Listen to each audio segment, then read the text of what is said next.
കള്ളക്കടൽ കള്ളക്കടൽ അതുപോലെ കടലിന്റെ കടലിന് കള്ളത്തരമുണ്ട്. അത് കാട്ടിടിക്കും.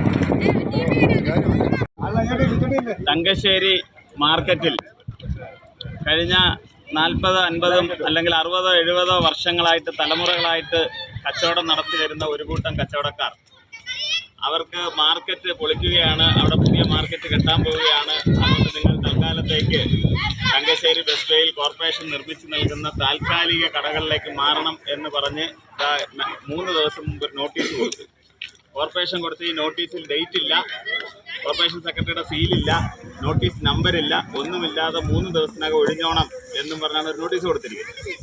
അവരൊഴിഞ്ഞിട്ട് അവർ വന്ന് കച്ചവടം പുനരാരംഭിക്കേണ്ടത് ഈ കാണുന്ന ഷെഡുകളിലാണ്. 22 കടമുറിയാണ് ഇവിടെ കെട്ടിയിരുന്നത്. അതിൽ ഇന്നത്തെ കാറ്റത്ത് 8 കടമുറി പറന്നു പോയിരിക്കുകയാണ്. അപ്പം നമ്മളൊന്ന് ആലോചിക്കണം, ഈ പാവപ്പെട്ടവർ അവരുടെ കടകളിലുണ്ടായിരുന്ന സാധനങ്ങൾ ഇവിടെ കൊണ്ട് വെച്ചിരുന്നെങ്കിൽ, ഇവർ ഈ നോട്ടീസ് കിട്ടി ഇന്നലെ മെനഞ്ഞാന്നായിട്ടുള്ള സാധനം ഈ കടകളിൽ കൊണ്ട് വെച്ചിരുന്നെങ്കിൽ കാറ്റത്ത് ആ സാധനങ്ങൾ നശിച്ചേനെ, മഴ പെയ്താൽ ഇതിനകത്ത് വെള്ളം കയറിയേനെ. ആകപ്പാടി ഒരു മര്യാദയുമില്ലാതെ മുള വെച്ചിട്ട് ആ മുളയ്ക്കകത്ത് ആണി അടിച്ചാണ് ഈ ഷീറ്റെല്ലാം ഇവിടെ സ്ഥാപിച്ചിരിക്കുന്നത്. അധികൃതർ പറഞ്ഞിരിക്കുന്ന ഈ ഷെഡ് കെട്ടാൻ 14 ലക്ഷം രൂപ ചെലവായെന്നാണ്. ഇത് കൊടിയ അഴിമതിയാണ്. ഇതിനെക്കുറിച്ച് വിജിലൻസ് അന്വേഷിക്കണം. മാത്രമല്ല, ഇത്തരം ഒരു ഷെഡ് കെട്ടി മനുഷ്യന് ജീവാപായം ഉണ്ടാകുന്ന നിലയിൽ ഈ ഷെഡ് കെട്ടിയ ആ ഉത്തരവാദിത്തപ്പെട്ടവർക്കെതിരെ ക്രിമിനൽ കേസ് എടുക്കണം എന്നാണ് കോൺഗ്രസ് പാർട്ടി ഈ അവസരത്തിൽ ആവശ്യപ്പെടുന്നത്. നാളെ ഞങ്ങൾ ഇതിനെക്കുറിച്ച് മറ്റുള്ളവരുമായിട്ട് ആലോചിച്ച് ശക്തമായ സമരപരിപാടി, കാരണം അങ്ങനെ ഈ കച്ചവടക്കാരെ വെറുതെ അവിടെ നിന്ന് ഇറക്കി വിടാൻ പറ്റത്തില്ല. അവർക്ക് മതിയായ സുരക്ഷിതമായ, കാരണം നിങ്ങൾ ആലോചിക്കണം, ഇതിനൊരു ഡോറ് പോലും ഇല്ല, ഈ കെട്ടിയിരിക്കുന്ന കടമുറികൾക്കൊരു കതക് പോലും ഇല്ല, അടച്ചുറപ്പില്ല. അപ്പോൾ ഇവർ ഈ സാധനം എങ്ങനെ, അവരുടെ കച്ചവട സാധനങ്ങൾ എങ്ങനെ ഇവിടെ കൊണ്ട് വയ്ക്കും? അപ്പോൾ ആ നിലയിൽ ഒരു മര്യാദയും ഇല്ലാതാണ്, ഒരു പ്ലാനിങ്ങും ഇല്ലാതാണ് കോർപ്പറേഷൻ ഇത് ചെയ്തിരിക്കുന്നത്. ഇത് വരുന്ന ഒരാഴ്ചക്കകം നിലവിലെ മേയർ അവരുടെ LDF-നകത്ത ഉഭയകക്ഷി സമ്മതപ്രകാരമുള്ള രാജിക്കൊരുങ്ങുകയാണ്.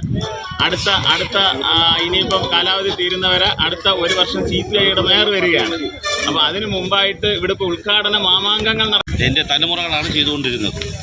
ഇപ്പം ഈ നോട്ടീസ് തന്നതിന് ശേഷം ഇങ്ങോട്ട് മാറി കടയിട്ടെന്നാണ് പറയുന്നത്. അതിനുള്ള ബുദ്ധിമുട്ടുകൾ. എന്ത് കച്ചവടമാണ് നടത്തുന്നത്? ഞാൻ മലക്കറി ഫ്രൂട്ട്സ്. മലക്കറി അടച്ചുറപ്പില്ലാത്ത ഇവിടെ മലക്കറിയും ഫ്രൂട്ട്സും കൊണ്ടുവയ്ക്കാൻ പറ്റും? ഇവിടെ കൊണ്ടുവെക്കാനല്ല, കൊണ്ടുവച്ചിരുന്ന അന്നേരം കഴിഞ്ഞു പോയി. ഈ ചൂടിൽ താങ്ങത്തില്ല. ആ രീതിയിലുള്ള കടയാണ് അടിച്ചിരിക്കുന്നത്. കോർപ്പറേഷന്റെ തന്നെ അവിടെ സ്ഥലമുണ്ട്, ബാക്കി ഒഴിഞ്ഞു കിടക്കുന്ന സ്ഥലമുണ്ട്, അവിടെ കെട്ടിത്തരണമെന്ന് പറഞ്ഞ് ഞങ്ങളൊരു അപേക്ഷ കൊടുത്തിരുന്നു. അത് തരില്ല. അതിന്റെ കോപ്പി എൻ്റെ കയ്യിൽ ഇരിപ്പുണ്ട്. അങ്ങനെ കൊടുത്തു. അവിടെ കെട്ടിത്തരത്തില്ല, അത് തരത്തില്ല. പകരം ഇവിടെ അവരുടെ ഇഷ്ടത്തിന് ഇങ്ങനെ ഒരു തോന്നിവാസം കാണിച്ച് ആ തോന്നിവാസത്തിന് ഞങ്ങൾ അംഗീകരിച്ചു കൊടുക്കണം. അതേപോലെ തന്നെ ഞങ്ങൾ 80 വർഷങ്ങൾക്ക് കടയാണ്, 80 വർഷം. അപ്പോൾ അവർ പറയുന്ന അവരുടെ സ്ഥലത്ത് വേണം മാറണം, ഇതല്ലാതെ പറഞ്ഞ് നോട്ടീസ് വന്നു. ഞങ്ങൾ സേഫ്റ്റി ഒരു കട കെട്ടിയിടാൻ ഇങ്ങനെ തരത്തുള്ളൂ, ഇല്ലെങ്കിൽ എവിടെയെങ്കിലും പോവാൻ ആണ്. വീഡിയോ കൂടിയാണ്. കള്ളത്തരമുണ്ട്. അത് കാണിക്കും.